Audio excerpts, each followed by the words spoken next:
వీళ్ళ బ్రతుకు భారం నాయుడు మొయ్యాల్సిందేనా? ప్రత్యక్షంగానో పరోక్షంగానో నాయుడికి కొందరు బరువయ్యారు. తెలుసో తెలియకో ఆయన వాళ్ళ బరువు మోస్తూనే ఉన్నారు. వాళ్ళ పరువు కాపాడుతూనే ఉన్నారు. పచ్చిగా మాట్లాడుకుంటే నాయుడు అన్న పదం లేకుండా వాళ్ళ రోజు తెల్లారదు, వాళ్ళ బతుకు మారదు. ఆ పదం వాడకపోతే అసలు వాళ్లకు బ్రతుకు తిరివే లేదు. ఇంత కథ చెబుతున్నావు, ఇంతకీ ఎవరు ఆ ఆధారపడ్డ మొద్దు వెధవలు అంటున్నారా? ఇంకెవరు? అక్కడ తెలంగాణ గడ్డపై ఉనికి కోసం కొట్లాడుతున్న తెరాస, ఇక్కడ ఉనికి కోల్పోయి ఊపిరాడక అంపశయ్యపై పడుకున్న వైకాపా. ఇరు పార్టీల బ్రతుకు భలే విచిత్రమనే చెప్పాలి.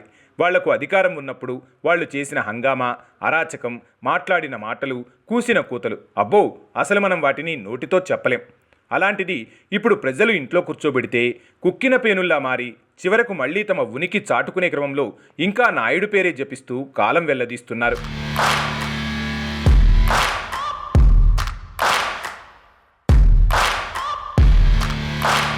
అక్కడ తెరాస పరిస్థితి తీస్తే దాదాపుగా రాష్ట్ర విభజన జరిగి 10 ఏళ్లపైనే అయింది. అసలు చెప్పాలంటే అక్కడ తెలంగాణ రాష్ట్రంలో తెలుగుదేశం పార్టీకి అభిమానులు ఉన్నారు, కానీ ఆ ఎమోషన్ని నడిపించే నాయకత్వం అయితే లేదు.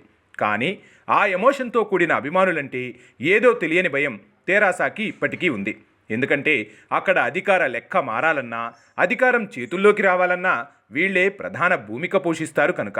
అంతెందుకు, గత ఎన్నికలే తీసుకుంటే తొలుత టీడీపీ బరిలో ఉంటుంది అని అందరూ అనుకున్న క్రమంలో ఈ 3 పార్టీస్ ఫైట్లో ఓట్లు చీలి మళ్లీ తెరాసకే అధికారం దక్కుతుంది అనుకున్నారు అందరూ. కానీ నాయుడు కాస్త వెనక్కి తగ్గి క్యాడర్కి తెరాసాని భూస్థాపితం చేసే అవకాశం ఇచ్చాడు.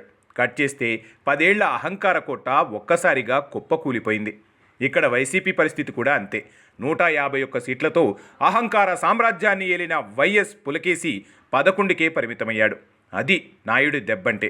అయితే ఏం జరిగినా, ఎవరు ఏం మాట్లాడినా ఒక్కటి మాత్రం నిజం, అక్కడ మళ్లీ తెరాస రాజకీయంగా ఊపిరి నింపుకోవాలన్నా, ఇక్కడ వైసీపీకి కనీస ప్రతిపక్ష హోదా రావాలన్నా వాళ్ల కళ్లతోనే కాదు, కలలో కూడా మెదిలే ఒకే ఒక్క రూపం నాయుడు. వాళ్ళు నిద్రలో కూడా కలవరించే ఒకే ఒక్క పేరు నాయుడు.